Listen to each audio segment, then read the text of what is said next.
Janet cut the engine and took the keys out of the ignition. "We're here," she sang just before getting out of the car and walking around to the back. Trapped in the car seat, I looked to the stuffed lion that I'd been forced to take with me. In the 3 seconds of silence that followed, so many impulses flashed in my grey matter. Reach out and topple the stupid lifeless thing so that it tumbled to the floor. Punch it. Squeeze it till its non-existent cotton ribs broke. Yell, "What the fuck are you looking at its unblinking eyes and stitched-on mouth. Bite into its felt throat until fibrous blood gushed forth and the life drained out. I had so much anger, so much fear, so much desperation and resentment, and the only thing that I had any agency over in that moment was a stupid stuffed animal made for Amazon children, or people forced to pretend they were Amazon children. But even that agency was limited. Interacting or acknowledge the stupid stuffy in any meaningful way would have validated and reinforced Janet's bucket of crazy. I'd be playing with it. Best case scenario, I'd be seen as being fussy or naughty. The back door opened, and Janet unbuckled me from my restraints. I didn't even try to help. Why bother? Before lifting me out, she stuck 2 fingers inside the front of my diaper. "Still dry," she said. She actually sounded a little disappointed. Did she really expect me to be that incontinent? Already? The car ride had been maybe 20 minutes. 20 minutes of Janet singing the wheels on the bus, the farmer in the dell, this old man, and any number of inane children's songs that I hadn't heard in decades. I didn't even put my preschool students through this. Typical Amazon. "Do you want to take your lion with you?" she asked, reaching down for me. My tongue retreated to the back of my mouth in revulsion. "No, then for my own safety," I added. "Thank you." "Okie dokie," she chirped. "Your choice." That was an eye roller. Speaking of eyes, I closed mine and gritted my teeth as I was hoisted onto Janet's hip.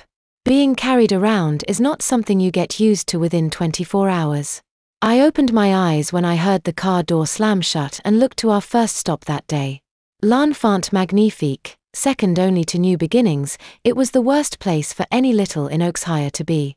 One usually preceded the other. I'd never been within 100 yards of the place, but I knew exactly where it was just to avoid it.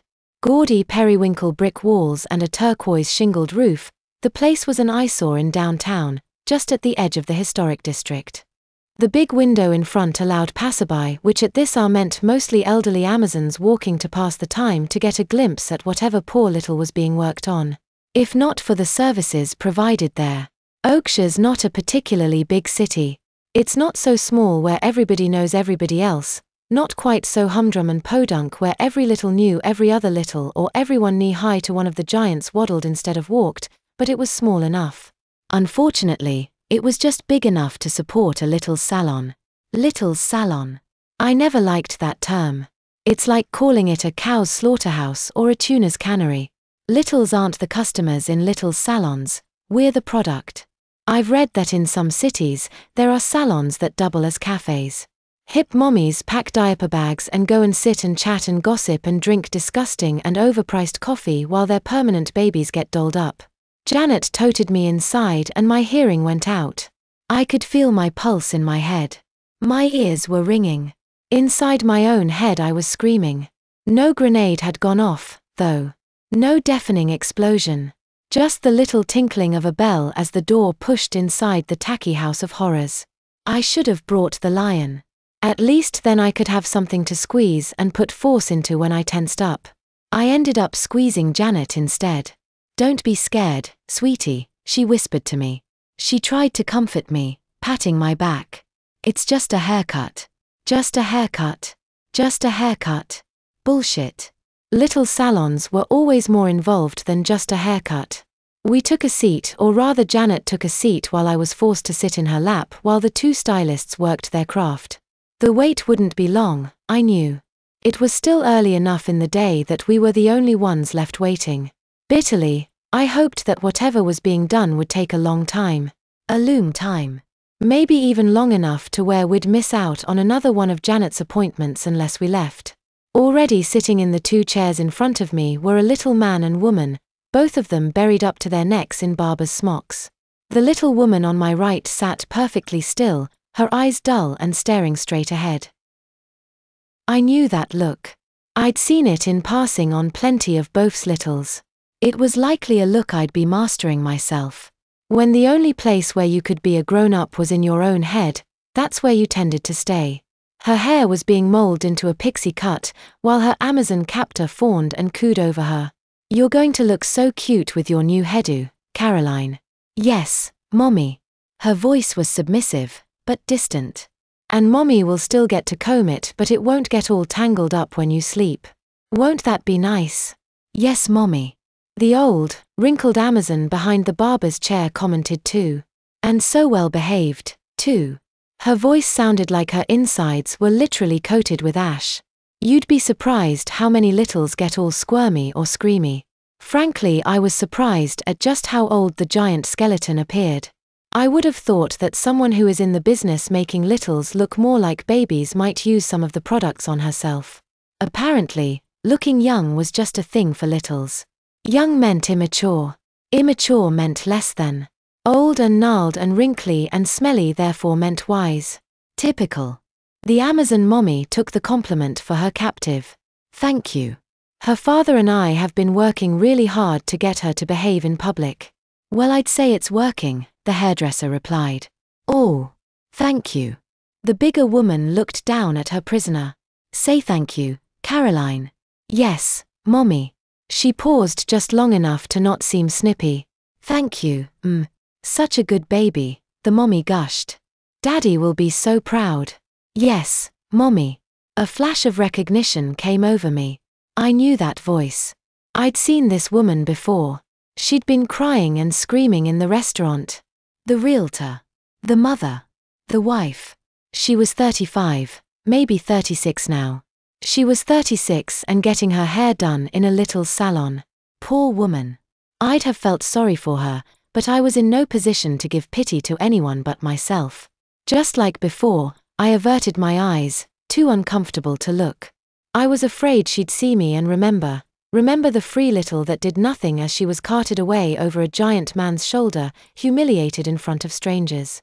If she noticed me or remembered me, she gave no sign. Between the restaurant and now, something had broken inside her. Everything was just yes, Mommy, and yes, Daddy, and thank you, I think someone is going to earn themselves a lollipop. Thank you, Mommy. Sensing my discomfort, perhaps, but completely misattributing it, Janet wrapped her arms around me and bobbed me lightly on her knee. It's okay, she quietly chirped. Haircuts don't hurt. You'll see. Bullshit. When the person holding the scissors was an Amazon, bullshit. The man in the chair to my left was broken, too, but a different kind of broken. He babbled and mumbled to himself as the stylist, a dumpy woman, rubbed something blue and goopy into his scalp. Puddles of hair littered the perimeter of the chair and were sporadically brushed off the front of the apron by his mommy. Guy had lost a lot of locks, not that he seemed to be bothered. Bright, uncomprehending eyes stared back at me, a toothless, drooling smile my reward for making eye contact.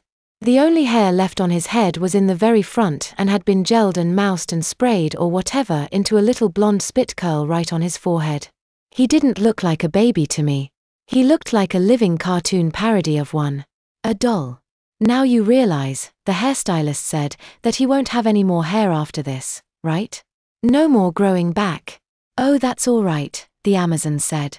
My Whittle Percy-Worsey doesn't need any hair to be cute as a button.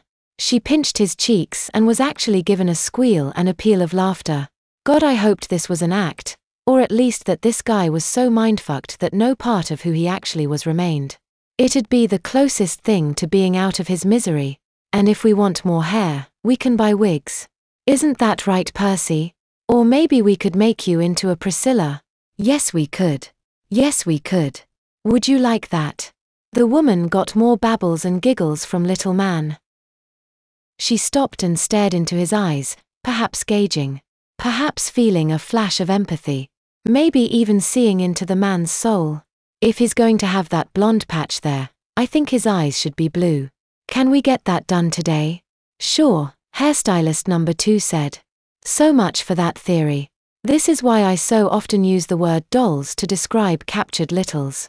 Babies don't get their hair removed or teeth pulled or dimples added or cheeks injected so they looked chubbier or the color of their eyes changed or their gender reassigned on someone else's whim.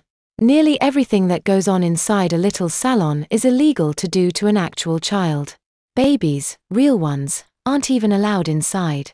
Littles though? Dolls? Yes please.